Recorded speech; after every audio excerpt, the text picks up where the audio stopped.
The year was 9 AD. Deep within the Teutoburg Forest, a storm was brewing. It wasn't a storm of rain or wind, but a storm of rebellion. The Roman legions, those seemingly invincible conquerors, marched confidently under the command of Publius Quinctilius Varus. They were heading into a trap, a carefully orchestrated ambush by Germanic tribes united under the cunning Arminius. Arminius, a Germanic prince trained in Roman military tactics, knew his enemy's weaknesses. He lured Varus deeper and deeper into the dense forest. The terrain was treacherous, the air thick with tension. Then it began. The Germanic warriors, masters of guerrilla warfare, attacked. They emerged from the trees, unleashing a torrent of spears and arrows. The Roman legions, caught off guard and unable to maintain their formations in the close confines, were decimated. Over several days the attacks continued, each one chipping away at the Roman forces. The Battle of Teutoburg Forest was a massacre, a devastating defeat that sent shockwaves throughout the Roman Empire. 3 entire legions, the pride of Rome, were annihilated. The eagle standard, symbols of Roman might, were lost. The defeat would become a chilling legend, a stark reminder of the empire's vulnerability. News of the disaster reached Rome, plunging the city into mourning. Emperor Augustus, upon hearing of the defeat, was said to have cried out, "Quinctilius Varus, give me back my legions." The loss of 3 legions was a blow, not just to Roman military might, but also to the empire's pride. The invincible aura of Rome was shattered. The defeat in the Teutoburg Forest exposed the limits of Roman expansion. It also ignited a firestorm of fear and anger within the Roman populace. They demanded retribution, a swift and brutal vengeance against the Germanic tribes who dared to challenge Roman power. The defeat in Teutoburg was not something that Rome could simply ignore. It was a wound that cut deep, a stain on the honor of the Roman legions. It demanded a response, a reckoning. The cry for revenge echoed throughout the empire. From the ashes of defeat rose a new Roman hero, Germanicus Julius Caesar. The adopted son of Emperor Tiberius, Germanicus was a charismatic and skilled general. He was tasked with restoring Roman honor and avenging the fallen legions. The weight of the empire's expectations rested heavily on his shoulders. Germanicus embarked on a series of campaigns into Germania. He understood the importance of not just military victory, but also of reclaiming the psychological advantage. He was determined to make the Germanic tribes pay for their defiance. His first act was a somber one. He ventured into the Teutoburg Forest, the site of the massacre. The scene that greeted him was horrific.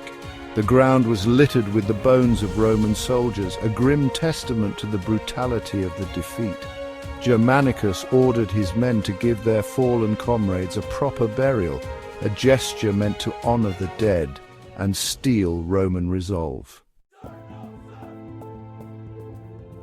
Germanicus led his legions deep into Germania, seeking to confront Arminius and his warriors. In 16 AD, the 2 armies clashed at the Battle of Edistaviso near the Weser River. The terrain was marshy and difficult, but Germanicus was determined to engage the enemy. The battle raged for hours, a brutal contest of strength and will. Roman legions, their discipline and training honed over years of warfare, fought with fury. The Germanic warriors, fierce and desperate, fought bravely, but they were no match for the Roman war machine. The Battle of Edistaviso was a decisive Roman victory. Germanicus had avenged the fallen legions, crushing the Germanic forces and scattering their remnants. He recovered one of the lost eagle standards, a symbolic victory that sent a powerful message to the Germanic tribes and boosted Roman morale. The recovery of the Eagle Standard was more than just a military achievement. It was a symbolic victory of immense importance. The eagle was more than just a military standard. It was a sacred symbol of Roman power and unity. Its loss at Teutoburg had been a profound blow to Roman morale. The recovery of the eagle was celebrated throughout the empire. It was a sign that Rome was not broken, that it could still strike back against those who dared to challenge its might. Germanicus, the avenging hero, returned to Rome in triumph. Despite the victory at Idistaviso and the recovery of the eagle, the Romans never fully conquered Germania. The Teutoburg Forest had proven to be a costly lesson in the limits of Roman power. It was a reminder that even the mightiest empires could bleed. Germanicus's campaigns in Germania were undeniably successful in military terms. He had inflicted heavy losses on the Germanic tribes, restored Roman pride, and even recovered a lost eagle standard. Yet the question lingered: was it all worth it? The campaigns had come at a high price in Roman blood and treasure. The Teutoburg Forest continued to cast a long shadow, a reminder of the risks of overreaching ambition. The victory at Idistaviso, though satisfying, could not erase the memory of the massacre. Ultimately, Rome decided to withdraw from Germania, consolidating its gains along the Rhine River. The dream of conquering Germania, of expanding the empire to the Elbe River, was abandoned. Teutoburg had shown the limits of Roman power, the dangers of underestimating their enemies. The Battle of Teutoburg Forest and its aftermath left an indelible mark on both Rome and Germania. For Rome, it was a stark reminder of the empire's vulnerability, a lesson in the limits of power. It forced Rome to reconsider its expansionist policies and consolidate its holdings. For Germania, Teutoburg became a symbol of resistance, a rallying cry for future generations seeking independence from Roman rule. It helped forge a sense of Germanic identity, a shared history of defiance against a common enemy. The Teutoburg Forest, once a place of Roman defeat, became a symbol of Germanic independence. It served as a potent reminder that even the mightiest empires could be challenged, that the human spirit of freedom could overcome seemingly insurmountable odds. The Battle of Teutoburg Forest and its aftermath also produced two iconic figures: Arminius, the Germanic chieftain who orchestrated Rome's defeat, and Germanicus, the Roman general who sought to avenge it.